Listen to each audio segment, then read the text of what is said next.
민수기 24장 10절에서 25절까지 말씀입니다. 발락이 발람에게 노하여 손뼉을 치며 말하되 내가 그대를 부른 것은 내 원수를 저주하라는 것이오늘 그대가 이같이 3번 그들을 축복하였도다. 그러므로 그대는 이제 그대의 곳으로 달아나라.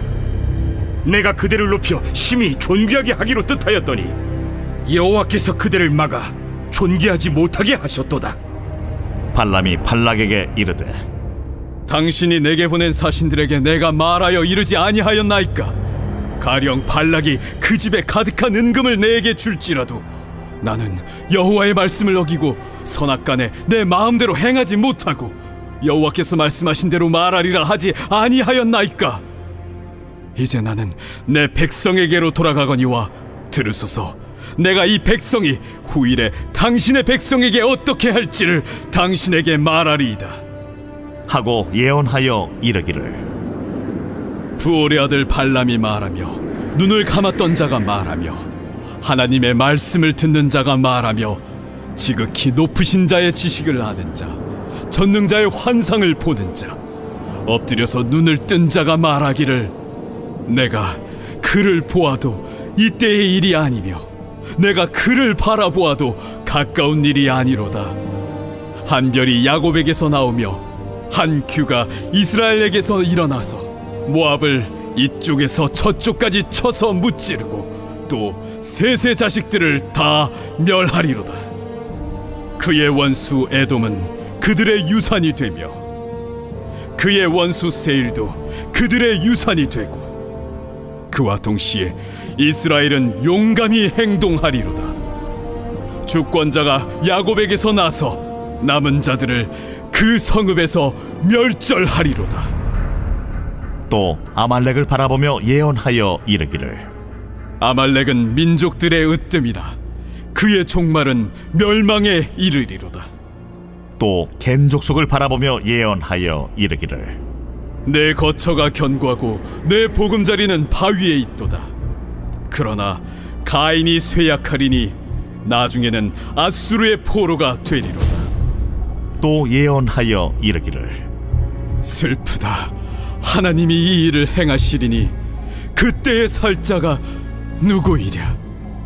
기띔 해변에서 배들이 와서 아수르를 학대하며 에벨을 괴롭힐 것이나 그도 멸망하리로다.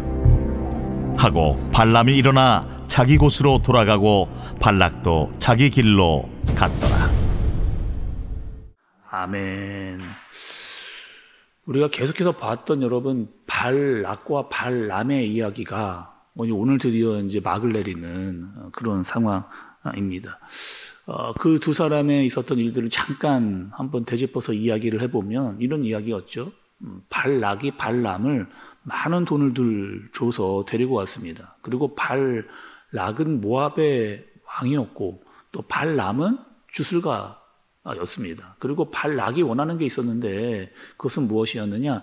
이스라엘을 저주하는 그 발람이 굉장히 큰 어떠한 신을 의지해서 주술을 부릴 수 있는 사람이니까 이스라엘을 저주하기를 그렇게 원했던 거죠. 그래서 데리고 왔습니다. 그리고 3번이나 이곳저곳 그 모압 땅의 여러 지역을 다니면서 또 높은 산에 데리고 가기도 하고 거기서 이스라엘을 보여주면서 저주하라. 그런데 이 발람이 저주를 하지는 않고 계속해서 하나님의 말씀대로 축복을 했던 그 모습을 우리가 계속 재차 봤었죠. 그리고 이제 발락이 한계에 아니 내가 자꾸 돈도 주고 존귀하게 대우하겠다 이야기하고 저주하라고 했는데 계속 축복을 하니까 이제는 발락도 한계에 이른 겁니다. 그래서 여러분 11절에 보면 발락이 발람에게 도망가라. 한마디로 달아나라 이렇게 이야기를 하고 있거든요. 내가 지금 너를 가만두고 싶지 않다. 지금 화가 치밀을 대로 치밀은 거예요. 내가 자칫 너를 죽일 수도 있으니까 빨리 도망가라. 내가 너를 존귀하게 만들어주려고 했는데 안 되겠다는 거예요. 이제는 죽일 수도 있다. 도망가라. 이렇게 이야기를 하는 거죠. 그러니까 서로의 이익이 또 마음이 맞았을 수도 있었을 텐데 지금 완전히 자기가 의도했던 것과는 다른 생각을 하고 있는 사람들의 모습을 보고 있는 거죠. 그리고 발람이 이스라엘만 저주를 안 했죠. 사실은 대단한 또 예언을 하고 있는 것을 또 볼 수가 있습니다. 내가 가기는 가겠지만 이 예언을 또 너에게 해주겠다. 이렇게 하면서 발람이 발락에게 예언을 또 해주는 내용이 나와요. 여러분 17절을 말씀을 좀 보세요. 17절입니다. 내가 그를 보아도 이때의 일이 아니며 내가 그를 바라보아도 가까운 일이 아니로다. 한 별이 야곱에게서 나오며 한 규가 이스라엘에게서 일어나서 모압을 이쪽에서 저쪽까지 쳐서 무찌르고 또 셋의 자식들을 다 멸하리로다. 이렇게 이야기합니다. 이 예언은 어떤 예언이냐? 다윗에 대한 예언이에요. 이제 이스라엘에 다윗이라고 하는 왕이 나타날 건데 이 다윗이 어떻게 하느냐?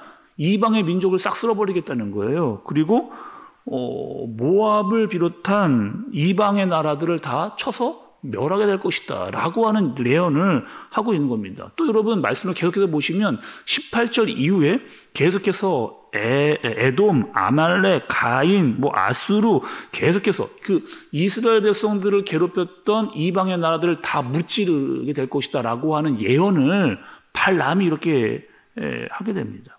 또 여러분 24절도 한번 보세요. 깃딤의 해변에서 배들이 와서 아수르를 학대하며 에벨을 괴롭힐 것이나 그도 멸망하리로다 하고 이렇게 이야기했습니다. 여기서의 여러분 에벨은요 이런 뜻이에요.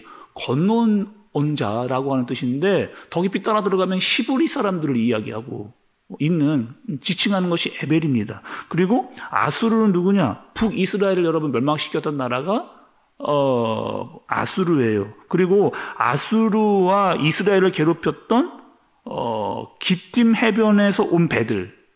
이 배는 누구라고 이야기하고 있느냐? 성경학자들이 아마 로마의 제국이 와서 그 아수르와 이스라엘 사람들을 괴롭혔을 것이다 라고 그렇게 얘기를 하고 있습니다. 그러니까 여러분 대단한 지금 발람이 대단한 지금 예언을 한 겁니다. 가깝게는 다윗에게 대해서 그리고 멀리서는 로마의 제국까지에 대한 예언을 지금 발람이 하고 있는 거죠. 근데 여러분 발람은 어떤 사람이에요? 지금 이방 주술가입니다. 우리가 더 쉽게 이야기하면 무당 정도 되는 그런 사람이에요. 근데 지금 가깝게는 400년 이후에 있을 다윗에 대한 이야기라든지 아니면 더 수백 년 더 앞에 있을 로마의 일까지 예언을 그것도 하나님께서 어떻게 무당의 입을 통해서 그렇게 예언을 하게 하실 수가 있는가? 어떻게 보면 여러분 좀 이상하다 생각이 좀 들잖아요. 어떻게 무당이 하나님의 이야기를 하게 되는가라고 보게 되는 겁니다. 그러나 여러분 우리 생각에 어떻게 하나님께서 무당에게 나타나서 하나님의 말씀을 이야기하시는가? 우리는 그렇게 생각할 수 있는데 하나님의 주권의 입장에서 보면 하나님은요 누구에도 나타날 수 있고 어떤 일도 하실 수 있는 분입니다. 그러니까 무당에게도 나타나실 수 있는 거예요. 충분히 하나님은. 그리고 우리가 재차 봐왔듯이 지금 그 주술가에게도 계속해서 하나님께서 기회를 주고 계시는 그 이방 민족이었던 발락과 발람 모두가 하나님의 말씀을 듣고 돌아와라 라고 하는 계속된 기회를 하나님께서 주고 계시는 것을 볼 수가 있는 거죠. 한마디로 말하면 하나님은 제한이 없으신 분입니다. 하물며 그 주술가에게도 나타나서 하나님께서 말씀하실 수 있다. 이것을 보여주시고 계신 거죠. 또 오늘 말씀해 보면 발람이요 스스로가 예언을 하면서 내가 누구인지를 그렇게 예언하는 모습이 나와요. 여러분 15절 16절을 좀 보세요. 예언하여 이르기를 부올의 아들 발람이 말하며 눈을 감았던 자가 말하며 하나님의 말씀을 듣는 자가 말하며 지극히 높으신 자의 지식을 아는 자 적는 자의 환상을 보는 자 엎드려 눈 뜬 자가 말하기를 이렇게 이야기를 하고 있는 겁니다. 다시 한번 여러분 생각을 해볼게요. 지금 발람이 어마어마한 일을 하고 있거든요. 하나님의 말씀을 받아서 예언을 하고 있고 수백 년 앞으로의 일들을 예언을 하는 것을 볼 수가 있습니다. 그러니까 하나님의 사람으로 축복을 받을 수도 있다. 이렇게 생각할 수도 여러분 있거든요. 근데 정말 중요한 것은 이겁니다. 그 발람 자체가 하나님을 인격적으로 만났는가예요. 또 이 사람이 정말 하나님을 알고 회개했는가. 지금까지 있었던 자기의 잘못을 회개하고 정말 하나님을 믿고 하나님을 인격적으로 만나 하나님의 뜻대로 정말 하나님을 대언을 하고 있지만 그 하나님의 주권을 인정하고 있는가. 이겁니다. 자칫 우리가 혼란을 일으킬 수도 있는데 우리가 봐야 될 포인트와 핵심은 거기에 있다는 거죠. 중요한 게 있어요, 여러분. 이 발람이 신약에도 등장을 한다는 겁니다.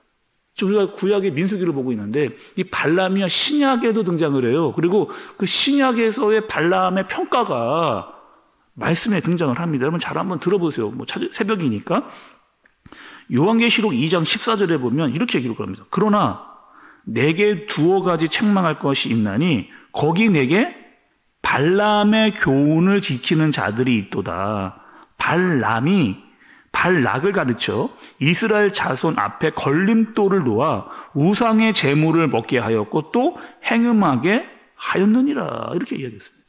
또 베드로후서 2장 15절 16절에 보면 또 이렇게 이야기를 해요. 그들이 바른 길을 떠나 미혹되어 부올의 아들 발람의 길을 따르는도다.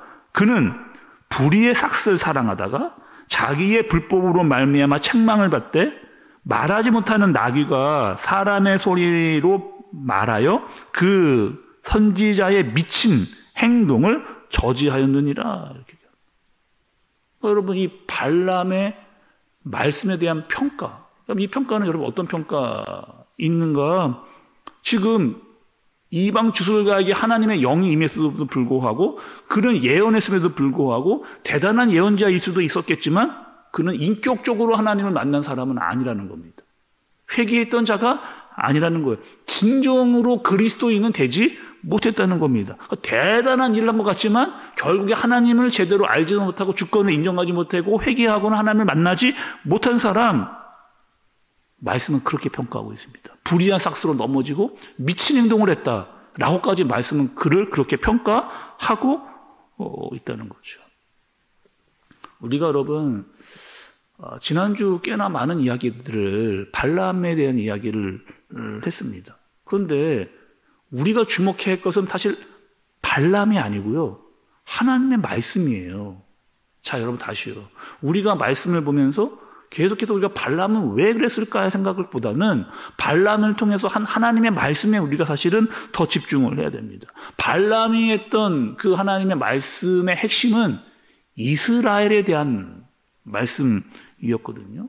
그리고 하나님은 지금 현실보다 그 현실 넘어 있는 그 가치를 바라라고 하는 그 메시지를 이스라엘 백성들에게 주는 겁니다. 지금 이스라엘 백성들은 사막에 있어요. 사막에 있어요, 여러분. 텐트를 치며 그렇게 살고 있습니다. 물도 없고요. 뭐 제대로 먹을 것도 없고, 뭐 지금 어디 아직 가나안에 못 들어갔잖아요, 지금 이스라엘 백성들이. 그런 상황에 지금 처지에 놓인 사람이 이스라엘 백성들인데 하나님은 발람의 입을 통해서 이스라엘이 어떻게 될 것인가. 비록 너희가 지금 사막 가운데 있지만 너희는 어떤 민족이 될 것이냐. 너희를 괴롭혔던 이방 민족을 다 치는, 이기는, 승리하는 그런 나라가 될 것이라는 거예요. 분명하게 너희는 내가 준비하고 예비한 가나안 땅에 너희는 반드시 들어갈 것이다 라고 하는 이야기를 하나님께서 해주시는 거죠. 설사 이방 왕과 주술가의 입을 통해서라도 하나님은 그것을 그들에게 알려주시는 그 주권자의 하나님을 말씀이 드러내주고 있는 겁니다. 우리도 여러분 이럴 수 있거든요.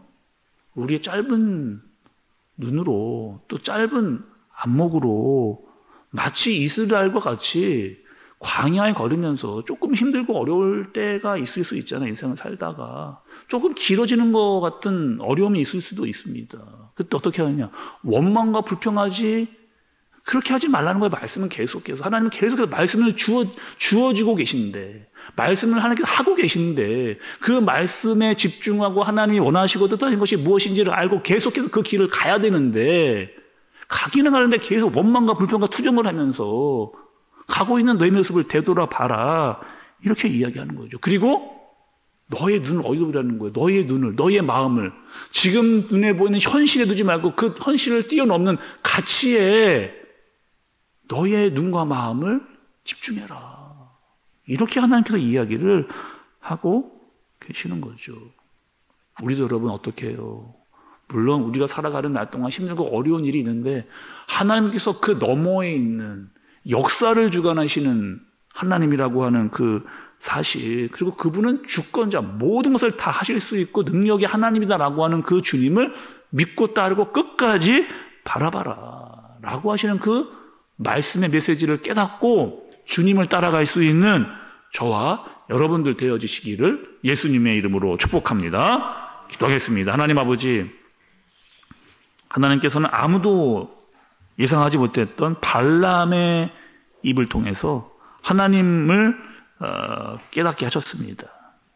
또 하나님의 말씀을 대언하면서 하나님을 보고 돌아와야 될 그 발람, 그러나 여전히 하나님을 믿는 듯했지만 하나님을 인격적으로 받아들이지 않았던 한 주술가의 잘못된 모습도 살펴보았습니다. 하나님, 우리가 잘못된 생각으로 우리의 생각을 고집하며 하나님을 밀어내지 않도록, 지금 상황이 조금 어렵다 할지라도 현실 너머에 있는 하나님께서 우리에게 주신 가치를 바라보고 믿음을 가지고 끊임없이 앞으로 나아갈 수 있는 우리가 되어지도록, 하나님의 말씀에 순종하여 그 뜻을 따르는 우리가 되어지도록, 조금 힘들고 어려워도 잘 견디고 인내하면서 그 길을 걸어가는 우리가 되어지도록 주님께서 우리를 인도하시고 깨닫게 해주시고 붙잡아 주옵소서. 예수님의 이름으로 기도드리옵나이다. 아멘.